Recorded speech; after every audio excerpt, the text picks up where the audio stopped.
आदाब, नमस्कार दोस्तों, आप सभी का स्वागत है इस चंक में जिसे हम कहते हैं हैशटैग न्यूज़ इन्फॉर्मेटिव। और मैं हूं आंचल मिस्कीन। चलिए दोस्तों, हम हमारी आज दिन की जो तीसरी अहम खबर है उसके बारे में चर्चा करना शुरू करते हैं।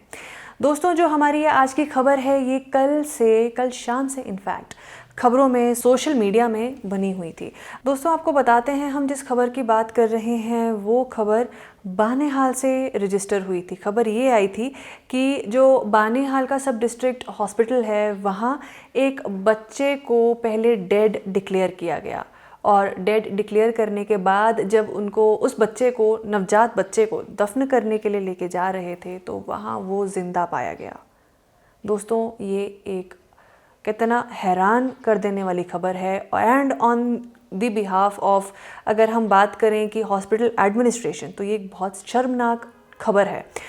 आप एक पेरेंट की अगर लिहाज से देखें तो ये उस माँ बाप पे क्या बीती होगी जब हॉस्पिटल एडमिनिस्ट्रेशन ने या डॉक्टर्स ने उस बच्चे को पैदा होते ही डेड डिक्लेयर कर दिया गया हो, और सडनली जब दफनाने के लिए लेके जा रहे हैं तो वो हाथ में ही ज़िंदा हो गया। आप सोच सकते हैं कि माँ बाप उस बच्चे के कितने सकते में होंगे। आपको अब हम थोड़ा बताते हैं कि इसमें और क्या बात सामने आई। इसमें बात ये सामने आई कि बशारत अहमद, जो कि बनकूट के रहने वाले हैं, उनकी जो वाइफ है, उनकी बेगम, उनकी पत्नी जो हैं, उन्होंने इस सब डिस्ट्रिक्ट हॉस्पिटल में अपने बच्चे को जन्म दिया। अब जब इन्होंने बच्चे को जन्म दिया तो जो डॉक्टर्स थे उन्होंने इस बच्चे को स्टिल बॉर्न घोषित किया। अब जब ये खबर पेरेंट्स को पता चली, फैमिली मेम्बर्स को पता चली, तो मातम फैल गया था। उसके बाद जैसे एक रिचुअल है, फिर जब उस बच्चे को, जिसको स्टिल बॉर्न डिक्लेयर किया था, जब दफनाने के लिए लेकर जा रहे थे तो एक जो फैमिली मेम्बर साथ में था उसने देखा कि इस बच्चे के थोड़े हाथ पैर हिल रहे हैं, थोड़ी मूवमेंट हो रही है। अब जब उन्होंने सबको इस बारे में अलर्ट किया कि मुझे लग रहा है कि ये बच्चा हिल रहा है, एक बारी चेक करें, तो वहाँ वो क्या पाते हैं कि वो बच्चा वाकई में ज़िंदा था। और उन्होंने बिना अपना टाइम वेस्ट किए उसे हॉस्पिटल वो ले गए और फर्दर ट्रीटमेंट के लिए उन्होंने उसको बानेहाल से मेन श्रीनगर रेफ़र किया। और क्या पाया गया कि वो बच्चा वाकई में ज़िंदा था, वो बच्चा मरा हुआ नहीं था। अब जब ये चीज़ सामने आई, माँ बाप और ये रिश्तेदार बहुत ज़्यादा गुस्साए हुए थे, जिसकी वजह से उन्होंने और उनके साथ कुछ लोकल्स जिनको ये बात पता चली, इन सब ने मिलकर प्रोटेस्ट किया।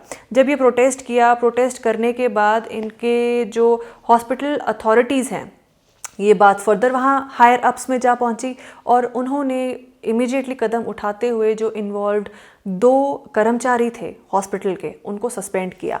और जब ये साथ में प्रोटेस्ट चल रहा था तो वहाँ मौका वारदात पे पुलिस आ पहुँची, ताकि कहीं ना कहीं वो इन गुस्साए लोगों को, इस निराश माँ बाप को जो है वो शांत करा सके। और पुलिस ने ये उनका जो प्रोटेस्ट है रोकते हुए उन्हें आश्वासन दिया कि वो ज़रूर इस और कड़ा कदम उठाएंगे और इस और इन्वेस्टिगेशन करेंगे, ताकि फिर कोई माँ बाप इस सदमे से ना गुजरे।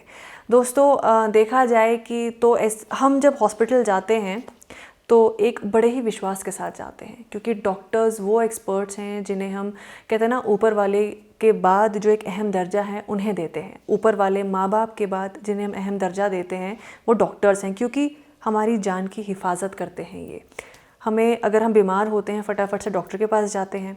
अब आप सोचिए, आप अगर हॉस्पिटल जा रहे हैं और वही आपको, जिन पे आपका इतना भरोसा है, आपको इस तरह से डिसअपॉइंट करें, तो कहीं ना कहीं इस तरह के रिएक्शंस देखे जाने लाजमी हैं।